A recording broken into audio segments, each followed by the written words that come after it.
Jaya Radha Madhava Kunja Bihari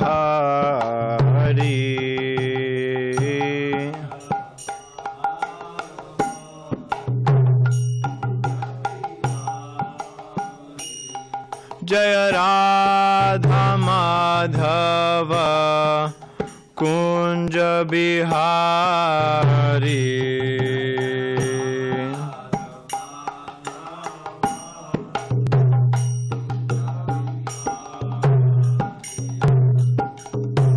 Gopi Jana Vallabha Girivaradhari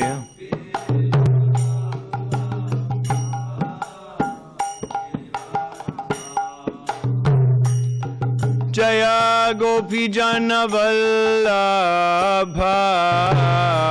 Girivaradhari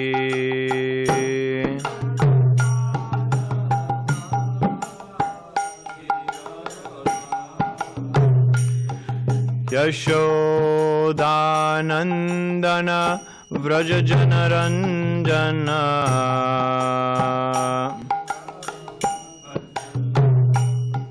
Yashodanandana Vrajajanaranjana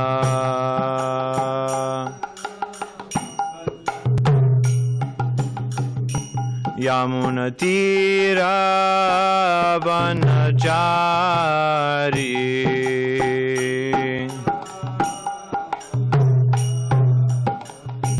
Yamunatira Vanachari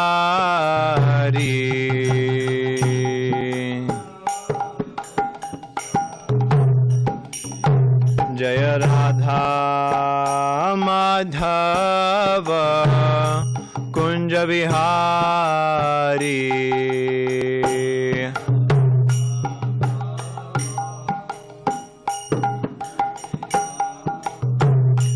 Jaya Radha Madhava Kunja Bihari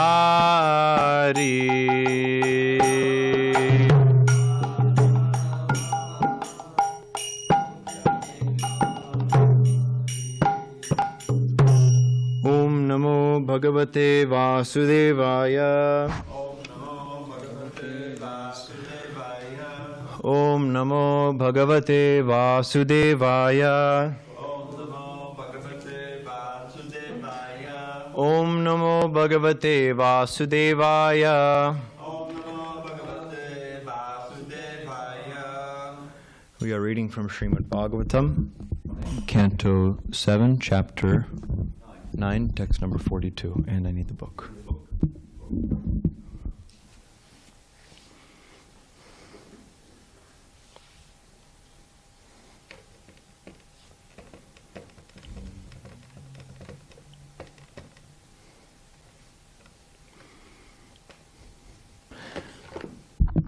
Ko nu atra te Kilaguro Bhagavan Prayasa Utarane Sya Bhavasambhava Lopa Heto Mudheshu Vai Mahad Anugraha Artha Bandho Kim Tena Te Priyajanan Anusevatam Naha Konvadrate Kilaguro Bhagavan Prayasa Uttarane Se Bhavasam Bhavalopahetoho Mudheshu Vai Mahadanugraha Artabandho Kim Tena Te Priyajanan Anusevatam Naha Konvatrate Kilaguro Bhagavan Prayasa Uttaranesya bhavasambhavalopahetoho Mudheshu vai mahadanugraha artabandho Kim tena te priyajanan anusevatam naha Konvatra te kila guru bhagavan prayasa Uttaranesya bhavasambhavalopahetoho Mudheshu vai mahadanugraha artabandho Kim tena te priyajanan anusevatam naha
Kaha. What is that? Nu. Indeed. Atra. In this matter. Te. Of your lordship. Akila Guru. O Supreme Spiritual Master of the entire creation. Bhagavan. O Supreme Lord. O Personality of Godhead. Prayasaha. Endeavor. Uttarane. For the deliverance of these fallen souls. Asya. Of this. Bhava Sambhava. Of creation and maintenance. Lopa. And of annihilation. Hetoho. Of the cause. Mudheshu. Unto the foolish persons rotting in this material world. Vai. Indeed. Mahat anugrahaha. Compassion by the Supreme. Artha bandho. O friend of the suffering living entities. Kim. What is the difficulty? Tena. With that. Te. Of your lordship. Priyajanan, the dear persons, devotees, anusevatam, of those who are always engaged in serving, naha, like us, who are so engaged. Translation and commentary by His Divine Grace, A.C. Bhaktivedanta Swami Srila Prabhupada. Hare Krishna. That's her reading number.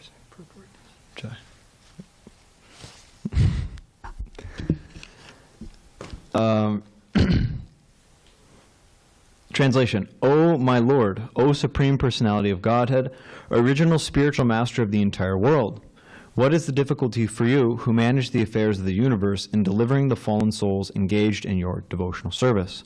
You are the friend of all suffering humanity, and for great personalities it is necessary to show mercy to the foolish. Therefore, I think that you will show your causeless mercy to persons like us who engage in your service. Purport, just one purport. Here the words Priyajanan Anusevatam Naha indicate that the Supreme Lord, the Supreme Personality of Godhead, is very favorable to devotees who act according to the instructions of His own pure devotee. In other words, one must become the servant of the servant of the servant of the Lord. If one wants to become the servant of the Lord directly, this is not as fruitful as engaging in the service of the Lord's servant.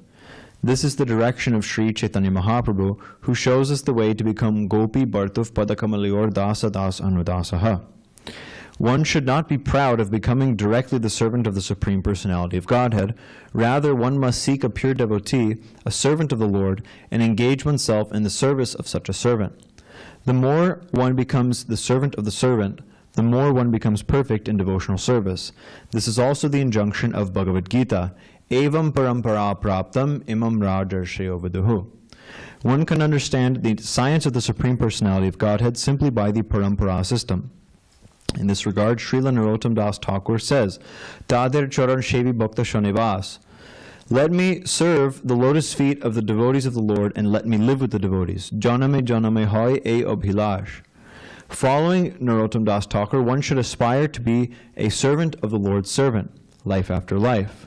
Srila Bhaktivinoda Thakur also sings, Tumi to Thakur, Tomar Kukur, Bolya Jano Homore. O my Lord, O Vaishnava, please consider me your dog. One must become the dog of a Vaishnava, a pure devotee. For a pure devotee can deliver Krishna without difficulty. Krishna Shaitomar, Krishna Dite Paro. Krishna is the property of his pure devotee. And if we take shelter of a pure devotee, he can deliver Krishna very easily. Prahlad wants to engage in the service of a devotee, and therefore he prays to Krishna, My dear Lord, kindly give me the shelter of your very dear devotee so that I may engage in his service and you may then be pleased. Mad bhakta pujyabhyadika. Bhagavatam 11:19-21. The Lord says, engaging in the service of my devotee is better than trying to engage in my devotional service. Another significant point in this verse is that by devotional service, Prahlad Maharaj does not want to benefit alone. Rather, he prays to the Lord that all of us fallen souls in this material world may, by the grace of the Lord, engage in the service of his servant and thus be delivered. The grace of the Lord is not at all difficult for the Lord to bestow, and thus Prahlad Maharaj wants to serve the whole world by spreading Krishna consciousness.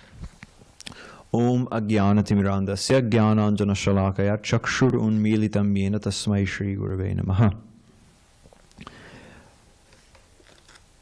Prahlad Maharaj is praying here that he's saying that, oh my Lord and Supreme Personality of Godhead, original spiritual master of the entire world. So Krishna, he's the original spiritual master of the entire world.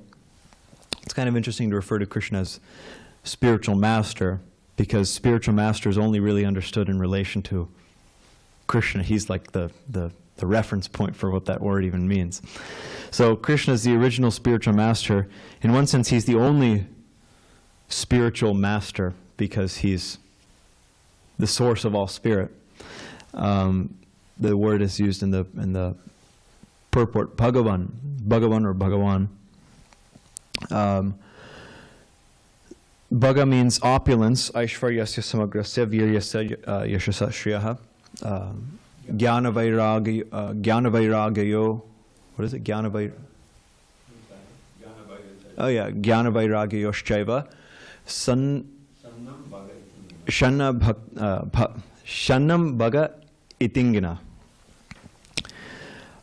Krishna is full in these 6 opulences. Bhaga means opulence, and van, this suffix in Sanskrit, van means like somebody who or it indicates like an inseparable kind of possession, like somebody who fully possesses something inseparably. So Krishna, he's Bhagavan, he possesses these 6 opulences, Aishvarya,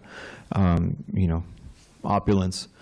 Aishvarya, Viryasa, he's very strong. Virya also means heroism, very heroic, strong. He's very famous, the most famous. Samagra is like, how to describe that word? It's like he's like Aishvaryasya Samagrasa. It's like the reservoir, something like that. It's like the reservoir of fame, like the original fame, the source of all fame or the source of all beauty, like the archetypal. I don't know exactly how to describe it, but supremely famous. Viryasya, he's strong, famous, beautiful, and detached. And of course, knowledgeable also. So Krishna possesses all of these things in full, and therefore, Prahlad says, what's the difficulty for you who manage the affairs of the universe? Krishna's managing everything. He created everything. Not only did he create everything, but he's also managing it, not entirely directly, but by his expansions and by his representatives, he's maintaining things. And by his expansions and representatives, he'll also destroy everything. So Krishna, he's fully in control of everything. He's fully in control of reality. Reality is his own thing. So you can imagine even to say such a person is very powerful. It sounds kind of stupid in relation to the power that Krishna has. He has full control. There's nothing outside of Krishna's control. Everything is within Krishna's control. So Prahlad's saying, what's the difficulty for you who manage the affairs of the universe in delivering the fallen souls engaged in your devotional service? Krishna could just deliver all of us very easily. He could give us pure devotional service just like that. He said, and then Prahlad says, "You are the friend of all suffering humanity," and so he's saying that not only are you capable of delivering all the fallen conditioned souls, but you're inclined to do so. And for great personalities, it is necessary to show mercy to the foolish. Therefore, I think that you will show your causeless mercy to persons like us who engage in your devotional service. So he's praying here. It's not exactly a prayer, actually. He's saying, I think that you will show your causeless mercy to persons like us. It's almost like, hey, you're really powerful, you're really, merciful, why don't you, I think so. Therefore, I think you'll show me your mercy, He's asking for it without asking for it. But interestingly enough, Srila Prabhupada dedicates this whole purport to talking about how one does not serve the Lord directly. Prahlad is saying here, you're the friend of all suffering humanity, what's the difficulty for you in delivering the fallen conditioned souls engaged in your devotional service?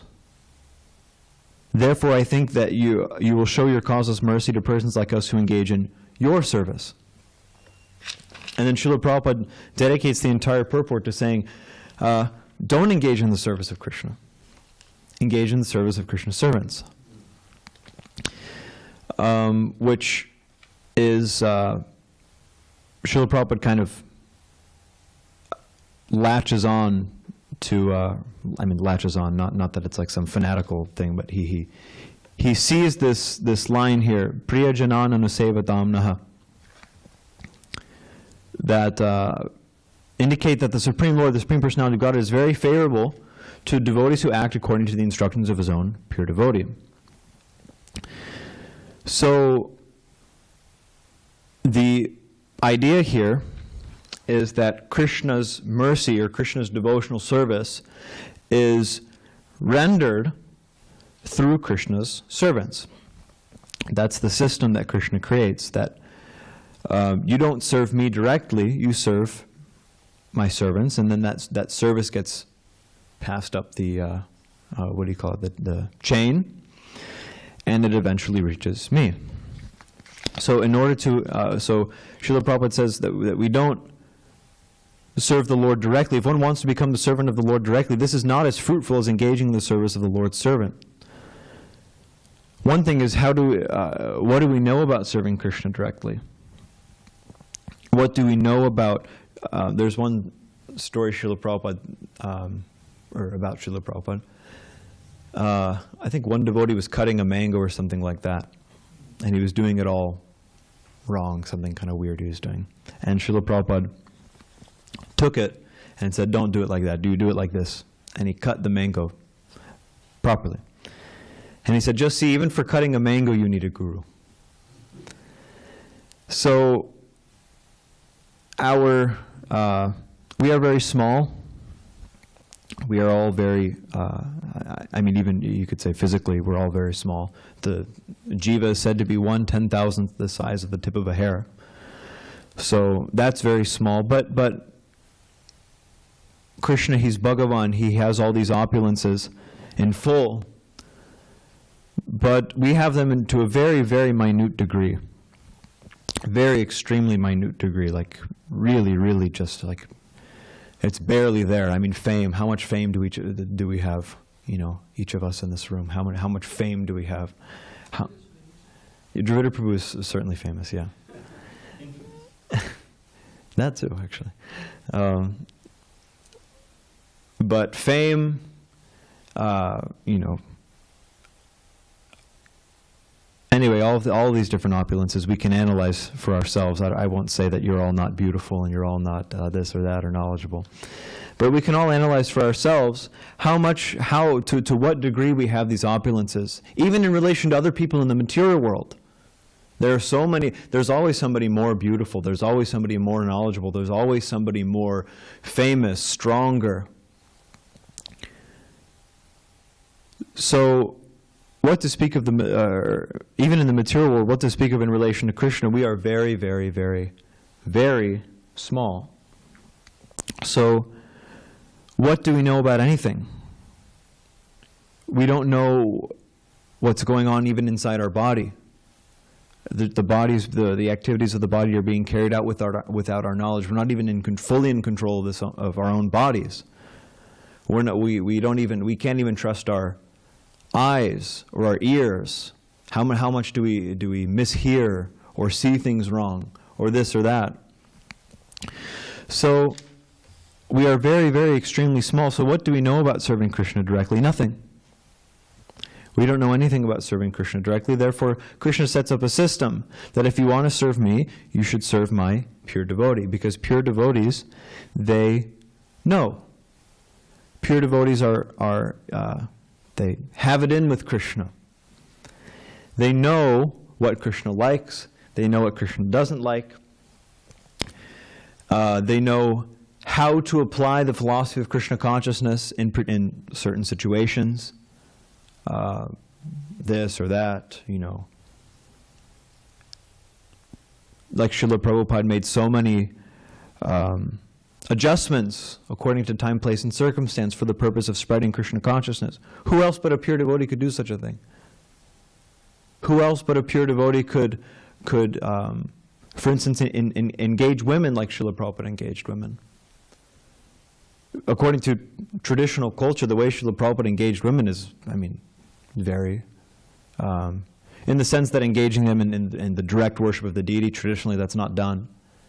Srila Prabhupada also, you know, breaking his sannyas dharma by marrying his disciples, performing wedding ceremonies, you know.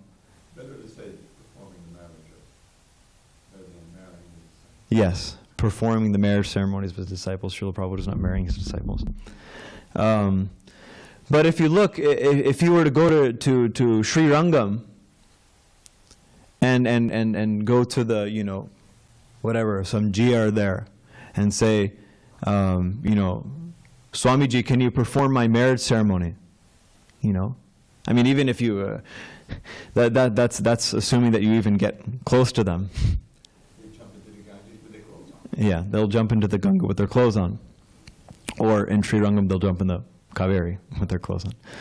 But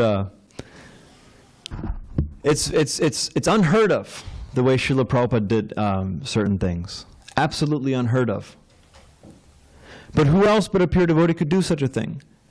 Because pure devotees know, like, where's this? Krishna Shaitumar, Krishna Dite Paro. Srila Prabhupada, or Bhaktivinoda Thakur Thakur says, Krishna's yours, therefore you can give Krishna. Krishna's yours means that you know, you have a very intimate relationship with Krishna, such that you know what Krishna likes. When you have an intimate relationship with somebody, if you're somebody's best friend, if you've known somebody for years and years and years, and you've had very intimate association with them, they reveal their mind to you. You reveal your mind to them. You know what they like. You know how they operate. You know their you know, the way they think. So Srila Prabhupada, he knows the way Krishna thinks. And other pure devotees, so many pure devotees, they know the way Krishna thinks. Ramanujacharya also, not that I want to just bash the Sri Vaishnavas for being whatever, caste brahmanas and this or that, but or overly fanatical caste brahmanas. But Ramanujacharya also, he got this mantra, Om Namo Narayanaya, and his guru said, don't tell anybody. And what did he do? First thing he did, he went to the top of a mountain, he started shouting the mantra. And his you know, he was told, this is sinful, you can't do this. And he said, anyway, what can I do? These people need to be delivered. So pure devotees, they're always thinking, they're always inclined, just as Krishna is inclined, to deliver the fallen conditioned souls, so the pure devotees are always inclined to deliver the fallen conditioned souls. And Bhaktivinoda Thakur writes in his Tattva Vivek that it's in the beginning of his Tattva, I think it might be in the introduction. He writes how the activities of a pure devotee become, he uses this word, dictums. He said they become Shastra, basically speaking. The dictums of a pure devotee are on an equal level with Shastra, even though those things might not necessarily be found in Shastra. Of course, Acharya also means Achanoti Shastrartam Acharya Sthapiyantibi Svayam Acharate Yasmad Acharya Stena Kirtitaha. But in emergencies, and frankly there's always an emergency for spreading Krishna consciousness, for delivering the fallen conditioned souls, pure devotees make all kinds of arrangements such that more and more people can be delivered while still keeping the message clear. And this is the point, that when you serve a pure devotee, the message is clear. Pure devotees are expert at engaging people in devotional service while still keeping the message clear. Therefore, this whole purport is dedicated. One must become servant of the servant of the servant of the Lord. And Srila Prabhupada writes here also, what is that service? Anusevatam naha. We who are engaged in service. What is that service? Acting according to the instructions of his pure devotee. There's this verse, Turnadapi sunichena tororapi sahishnana manina manadena kirtaniya sadahari. That we should be as tolerant as humble as a blade of grass, as tolerant as a tree, thinking all praise belongs to others, none belongs to me. And such qualities attract the Lord to bless one with the power to chant His name incessantly until the final hour. So, what does this verse mean? Humble how? Humble in relation to who? In relation to what? Bhaktisiddhanta Saraswati Thakur writes that this humility begins with the spiritual master, begins with following the instructions of the spiritual master. Guru Mukha Padma Vakya Chittite Kuriya Aike Arona Kuriho Mani Asha. Having taken the instructions of the spiritual master and made them one with my mind. Chittite Kuriya Aike. Having made them one with my mind, Arona Kuriho Mani Asha. My mind does not desire anything else. It doesn't do anything else practically. It's saying my mind doesn't engage in any other desire. Doesn't engage in desiring anything else. If you look at Srila Prabhupada's books, if you look at his life, if you hear his lectures, Srila Prabhupada has given so many instructions. Srila Prabhupada, just in the first canto of Srimad Bhagavatam, Srila Prabhupada practically gives everything. Actually, he does give everything. Srila Prabhupada he basically wrote that first canto as his message to the world. Everything that Srila Prabhupada wanted to say was just in the first canto of Srimad Bhagavatam. What to speak of then, Srila Prabhupada translated Bhagavad Gita, he translated Nectar of Devotion, Bhakti Rasamrita Sindhu, Chaitanya Charitamrita, all of these things. Srila Prabhupada has left so much. So therefore, Narottam Das Thakur sings, Aruna Kuriho Mani Asha. Of course, Narottam Das Thakur is saying this because he's very elevated, and his mind actually doesn't desire anything else besides serving the instructions of a pure devotee, of his spiritual master.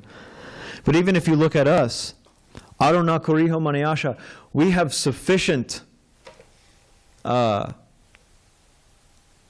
could say, material for meditation, for thinking about, for making one with our mind, for lifetimes and lifetimes and lifetimes and lifetimes.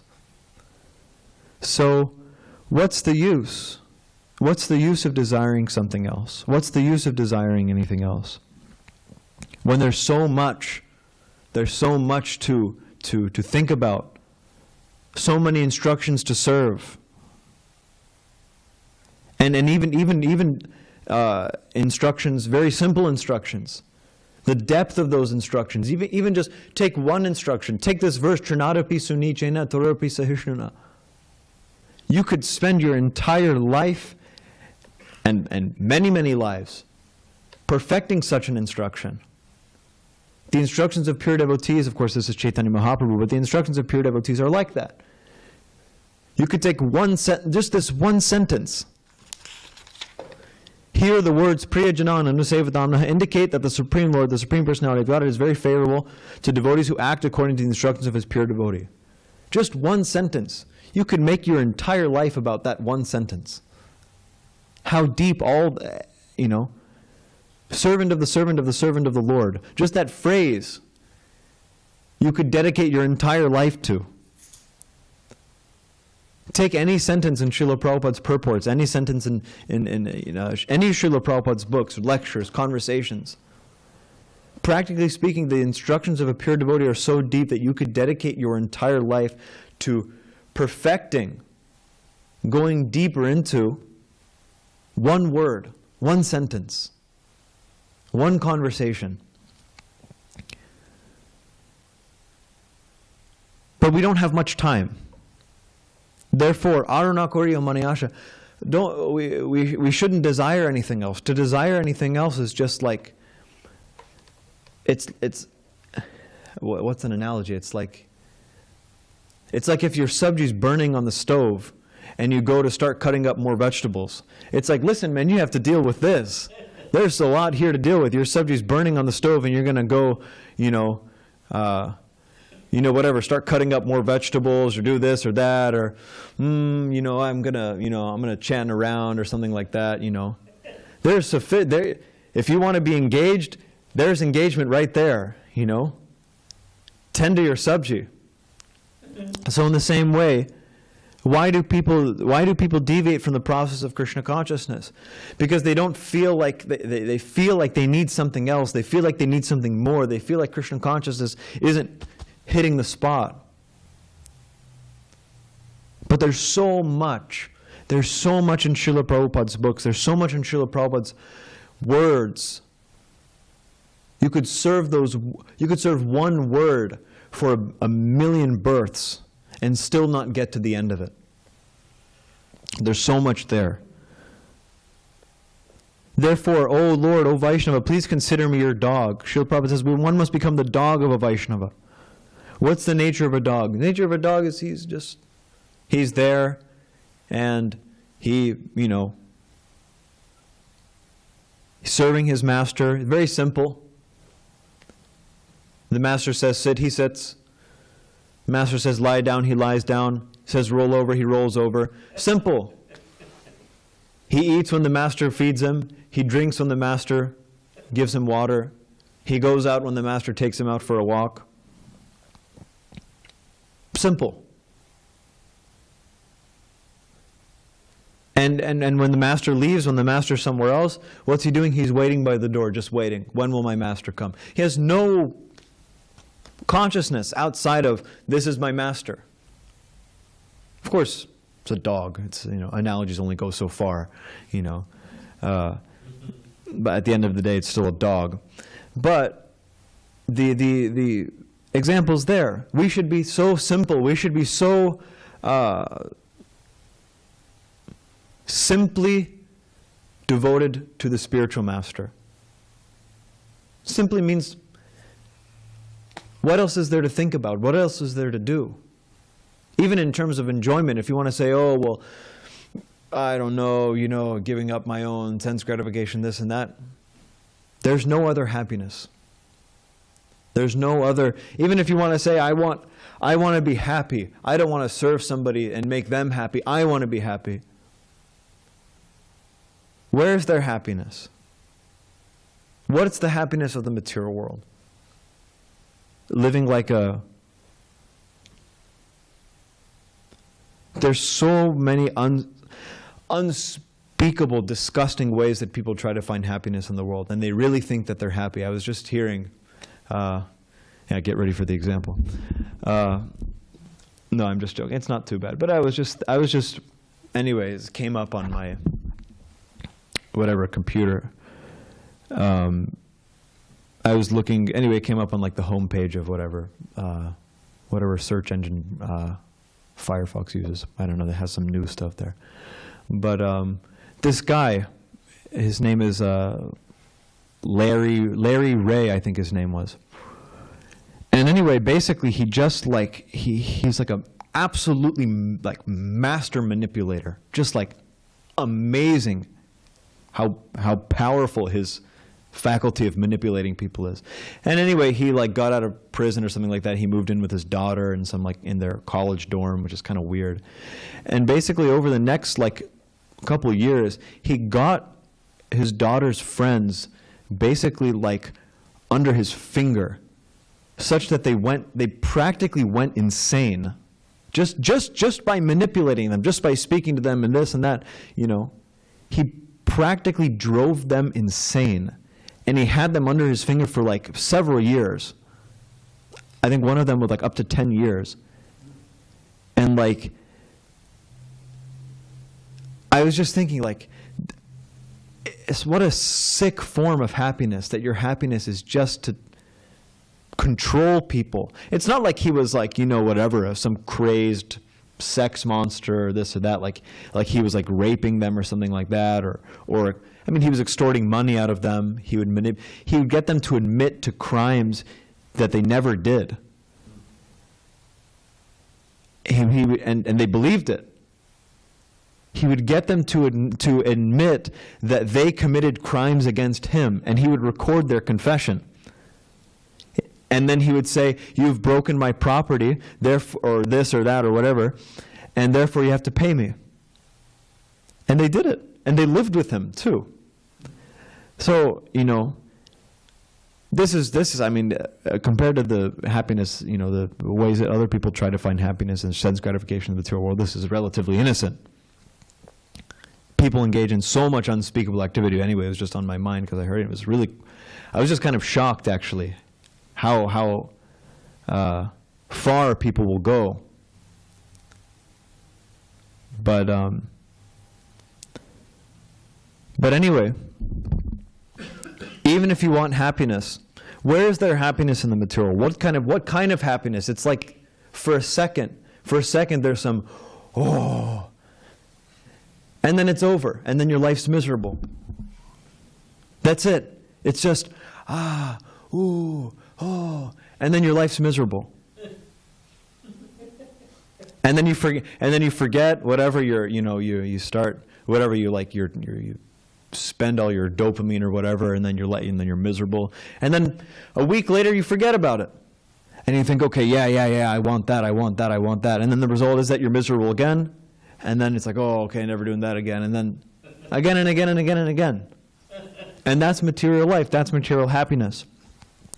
But even we see, materially speaking, even if you were just to say on the basis of material sense gratification, living as a devotee is very nice. Sattva, even just putting whatever, everything spiritual aside for a second. Of course, we're not supposed to do that in Bhagavatam class, but for the sake of the example, even just rising early and eating properly and this and that and all these things that devotees do just naturally. Of course, eating properly, maybe not. But anyway, eating nicely and living a regulated life. I mean, this is what even materialists are talking about as what actual happiness is now.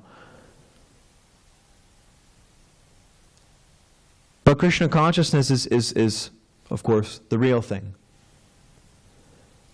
By engaging in the service of the spiritual master, by engaging in the service of a pure devotee, Krishna Shaitomara, Krishna Dite Para, Krishna is yours, therefore you can give Krishna. You are able to give Krishna. Krishna, Srila Prabhupada says here, Krishna is the property of his pure devotee. What's that verse? Not Etadhyatra Chaitana. Harina Vritti Vashita, Svavashenapi Krishnena, Yasedam Seshwaram Vashe. What's the first line? Evam Sandarshate Ahyanga, Harina Vritti Vashita, Svavashenapi Krishnena, Yasedam Seshwaram Vashe. Krishna this is spoken at the beginning of the Damodar Lila. And it's kind of like Shukadev Goswami is like, okay, get ready for this. He says that Krishna, Svavashenapi Krishnena, Yasyedam Seshwaram Vashe. Krishna is fully in control of himself. He has full control, he's fully independent. Svavashe means like he's subordinate to himself. Svavashenapi Krishnena, Yasyedam Seshwaram Vashe. And similarly also the whole universe, Yasyedam is also subordinate to him, but still, Evam Sandarshata Hyanga Harina Vritti Vashyata. Still he has this quality of being Vritti Vashyata, that he subordinates himself to his pure devotees. Krishna follows the prayers of pure devotees. Therefore, if we take shelter of a pure devotee, he can deliver Krishna very easily. So Prahlad's praying here, my dear Lord, kindly give me the shelter of your dear devotee so I may engage in his service and you may then be pleased. And then the last small paragraph here, Srila Prabhupada says, another significant point of this verse is that by devotional service, Prahlad Maharaj does not want to benefit alone. The business of the spiritual master is spreading the process of Krishna consciousness and delivering the fallen conditioned souls. But in order to do that, we ourselves have to become pure. By serving a pure devotee, what happens? We become pure. And by us becoming pure, then we are able to give Krishna to others. So Prahlad doesn't want to benefit alone. The next verse, very famous verse, Naivo duje paradurate vaitaranyas tadvirya gayana mahamrita magna chittaha shoche tato vimukha chetasa indriyartha maya sukhaya param udvahato vimudhan. I'm fully absorbed in thoughts of your glories and activities. I'm not worried about me. Here I am, anywhere I can think of you, whether I'm boiling in oil or this or that or being thrown off a cliff, I can think of you and I'm good, I'm fine. But what I'm worried about is the fools and rascals who are making elaborate plans for material happiness and simply maintaining their families, societies, and countries. He repeats, I'm simply concerned with love for them. Purity means that we become fully sold out. We have nothing else to do, nothing else to think about, nothing else to meditate on but Krishna consciousness, but our service to Krishna, but our service to the spiritual master, wholeheartedly. And when we do that, then we in any situation, whether it's good or bad, we can always be happy. We can always, bathe, magna chittaha, whose consciousness, if our consciousness can always be absorbed in Krishna, and therefore we'll be very happy. But, so when one becomes pure like that, then he becomes concerned. Everybody should be experiencing this. Why should I only be experiencing this? Everybody should be experiencing this. Chapala sukhalaba lagire. People, they're bifale sevino, kripana durjana, chapala sukhalaba lagire. People are serving durjanas and kripanas. They're serving low-class people for the sake of some little tiny chapala sukha, just like insignificant happiness. Making elaborate plans for material happiness, maintaining their family, societies, and countries. Like animals. But when one becomes pure, one sees it's such a waste. It's such a waste of the human form. It's such a waste of time. It's just such a waste of time. Because the result isn't there. What's the desired result? The desired result is by doing this, okay, they say, now it's an austerity, but it'll get better. My brother, he's a great guy. He's a nice person. He's not like insanely sinful, He's, whatever, just your average sinful material guy. But he's intelligent, he's not particularly sinful. It's not like, whatever, he's like, smoking and drinking and this and that, whatever, he has a beer or two every once in a while. He's a year and a half older than me. Anyway, I'm not saying I'm a pure devotee or something like that, or this is mostly out of my, material affection for him. But I see, the guy's just so...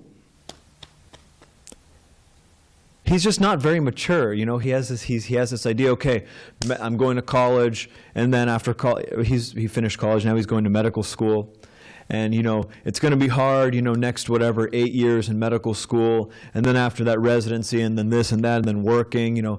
But I'm going to have a nice house. I'm going to have a nice car, and I'm going to be able to spend time with my family, and this and that.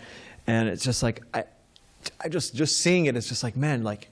You're fooling yourself. Like you're just fooling yourself that you think that it's going to be all great. Even when people are in the good times, so to speak.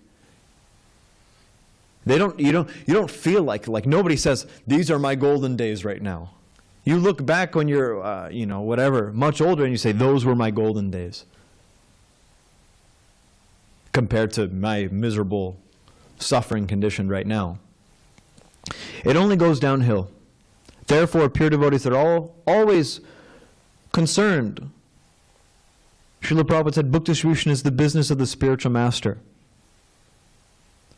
Srila Prabhupada encouraged devotees, go out, distribute books, save people, give people a chance. Without Srila Prabhupada's instructions, without Srila Prabhupada's books, without even just seeing the tilak on a devotee's face, they don't stand a chance at all whatsoever. They're already finished. Therefore, there's a significant point in this verse that by devotional service, Prahlad Maharaj does not want to benefit alone. So, We should desire to benefit from devotional service. We should desire to become pure. We should desire to become fully sold out to the spiritual master, fully sold out to Krishna. Arona koriyo mani asha. Desire nothing else but the service of the spiritual master. By that we will become truly happy. And failing to do that, we will become truly miserable. There's no in between. And we should also desire that same benefit for those who are already truly miserable. I will stop there. If there's any comments or questions. Sorry, I went over time. I'm really sorry. Hare Krishna. If there's any comments or questions. Yes, Dharmaseti Prabhu.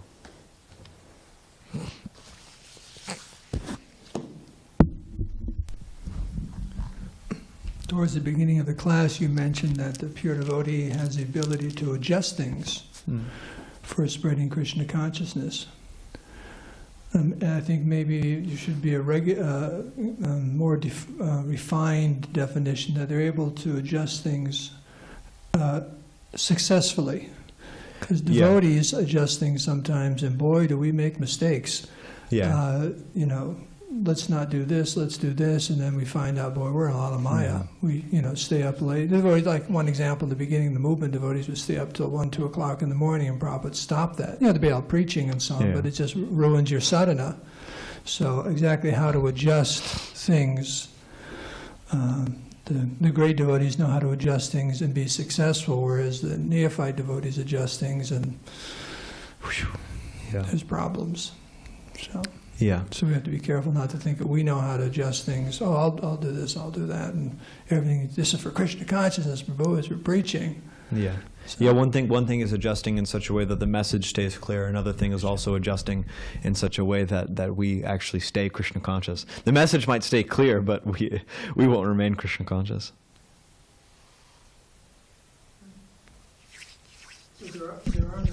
There are many people, who know about the Vedas and yoga and meditation. That's another example too. And they water things down, and the message isn't clear, and to make it more mainstream or whatever. And they've adjusted the older traditions and so on to fit into modern day. And what do we have? Yeah. It's all gone. Mm-hmm. I was listening to a podcast yesterday, and Raghunath was saying about ahimsa and sattva, and he said these yoga teachers sometimes reduce that to the point of it's in the yoga practice. Ahimsa means don't push yourself too hard while you're doing an asana. That's what ahimsa means. Yeah. And sattva means you got to be mellow. Nothing about ahimsa means they'll never bring up don't eat meat in their classes, And sattva means like the 4 regs and things like that. They won't bring. So it's been so reduced that ahimsa means be careful how you do your asana, and sattva means be mellow, man. Just be mellow. I was looking into that also because I think I was researching for a class, and somehow it mentioned one of the niyamas or something like that. But I also caught on to this actually because I was looking at exactly online. There's this text. You can find the text of the Yoga Sutras, and I wanted to find like how Ishvara Pranidhana was translated, which it's like one of the I guess you would say yamas. Yeah, one of the yamas is Ishvara Pranidhana, to meditate on and surrender to the Supreme Personality of Godhead. I mean, it's pretty dang clear. It's it's amazing how they avoid it. It's like amazing. I couldn't believe it. It's like just full on cheating. They were saying like Ishvara Pranidhana means like acknowledging that you're not in control or not trying to be in control, and like awakening your inner child so that you're not trying to control anything. You're just looking at the world with wonder, And brahmacharya they translate as having like conscious sex, Brahmacharya means no, nothing. Brahmacharya means celibacy, and they watered it down to, yeah. Yeah, but yeah, it's true, yeah. Only pure devotees can adjust in such a way that the message stays clear, and that people become Krishna conscious, and then they also remain Krishna conscious. So yeah, thank you for clarifying that.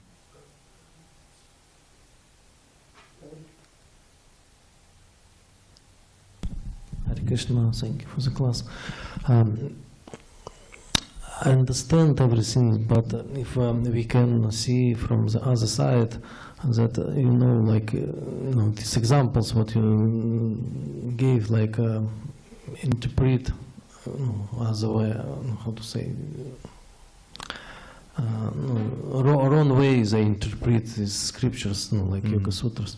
And, people so stupid now, they can understand Prabhupada books, so how to say, what do you think, how we can, what we should do, how to, maybe we should present explanation of his books, so I don't know. Well, Srila Prabhupada in the introduction to, in the preface to his Bhagavad Gita at the end, he says that even if one person becomes a pure devotee by this endeavor, I'll consider it a success. And it's true. Many people are too stupid nowadays to understand Srila Prabhupada's books. They're just too bogged down by the material energy, too much in the mode of ignorance, too much, just covered. But there's a great danger, actually, in adjusting things such that that everyone can understand, or trying to make it such that everyone can understand, because not everyone will understand. And many devotees see it as an imbalance nowadays, that there are devotees preaching in such a way that, okay, well, we're just trying to include everybody. But it's not necessarily that everyone should be included. It's not necessarily that you should make Krishna consciousness. And Srila Prabhupada didn't try to do that. Srila Prabhupada didn't try to make it so that,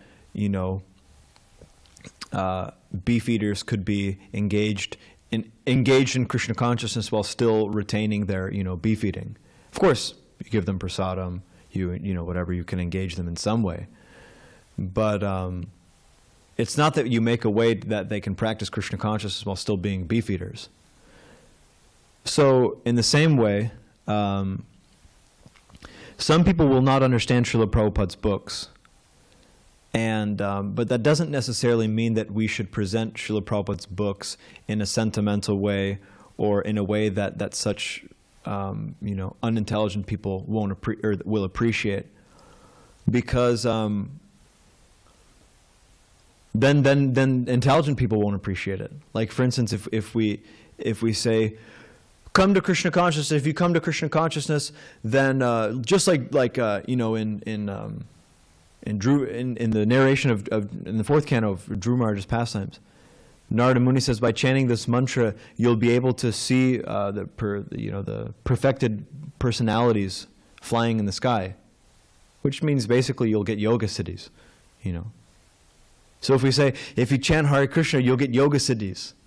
Or if you chant Hare Krishna, then you'll experience miracles, and this and that, and just see Krishna's real because, I don't know, because I was walking and I tripped, and there happened to be somebody right there and he caught me. Just see, Krishna's real. He protected me. People will say, okay, well, some people might say, wow, that's great, amazing, that's awesome, Krishna protected you and this and that. But some people will think, like, really, your faith in this philosophy and this whole lifestyle is just based on, some kind of sentiment like that, or some kind of nonsense, stupid thing like that. So, Srila Prabhupada presented Krishna consciousness as the way, and presented in many different ways. Presented as the solution to all of the problems of human life, as a serious solution for serious people who are serious about spiritual life, who are serious about getting free from suffering. He presented it as a very serious thing. Of course, he said, yes, chanting, dancing, it's a very easy process, very joyful process. But at the same time, if you look how Srila Prabhupada presented Krishna consciousness, he presented it, even to the general public, as this is a very serious thing. Please use your intelligence and understand how serious this is, and take it to the extent that you can. And therefore, unintelligent people could understand, okay, this is a serious thing. And, you know, whatever, it's not for me, I'm not trying to be serious right now. But intelligent people understood, okay, this is serious, this is what I want, you know. So if we present Krishna consciousness as it is, then people will accept Krishna consciousness as it is. And then when people become devotees, because of course we could attract so many, and I'm sorry I'm going so late, but we could attract people on the basis of doing yoga, or we could attract people on the basis of doing this or that. But if they come for yoga, and they think that I'm coming to Krishna consciousness because I like to do yoga, then when they realize that yoga is not our thing, what will they do? They'll leave. My spiritual master tells a story, and I'll finish on this. It was somewhere in Europe.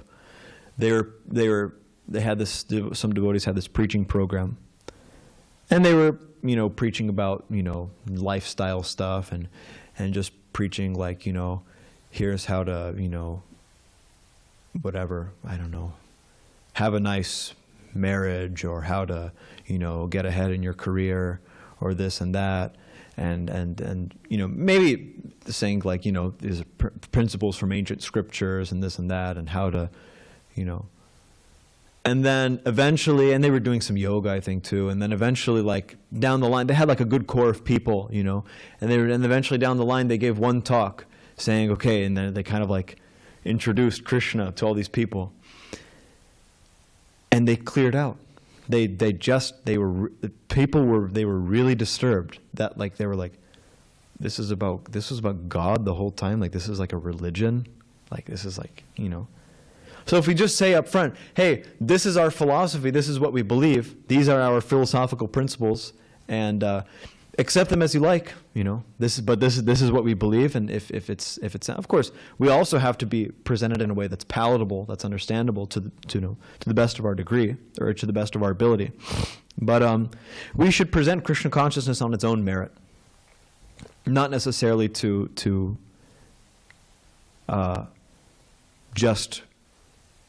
just include people for the sake of including people. Absolutely indiscriminately. Of course, we should be liberal, but we have to keep things as they are. And therefore, Srila Prabhupada in this verse, where he said, one can understand the science of the Supreme Personality of Godhead simply by the parampara system. Srila Prabhupada's Bhagavad Gita, which he wanted to be mass distributed to the entire world. If you look in the preface, especially the preface, and if you look in the purports of like the early purports in Bhagavad Gita, Srila Prabhupada is saying, this Bhagavad Gita will make our movement authoritative. He presented the authority of Krishna consciousness, that this is the real thing. This is not something, you know, made up or sentimental. It's the real thing. So Srila Prabhupada presented Krishna consciousness as something authoritative, as something very serious, as a serious solution to the problems of material life. So devotees can also do that. So, yes. I can just end with this, that for the mass of people, there's kirtan and prasadam. Because mass of people, we don't have brains. But by chanting and taking prasadam, you'll get a brain. Yeah, and that's true with all of us. Over the years, the more prasadam, more kirtans you go to, the more you can understand the philosophy. So Prabhupada, for the masses, it's prasadam, prasadam, prasadam, kirtan, kirtan, kirtan, and then gradually it all starts making sense. The cloud lifts, the fog dissipates. So we all have personal experience of that. Srila Prabhupada one time actually there's a kind of few instances like this where Srila Prabhupada, he got to a place and looked at the crowd and says, these people are useless, have kirtan, you know. So Srila Prabhupada speaking, and then, you know, maybe somebody says something or this and that, and he's like, okay, these people are just useless, just have kirtan, you know. So, not that Srila Prabhupada is, okay, these people are useless, these people don't understand what I'm saying, therefore Krishna consciousness means how you can get ahead in your career or this and that, you know, how you can get your college grades up or this and Okay, I'm very sorry for going so late.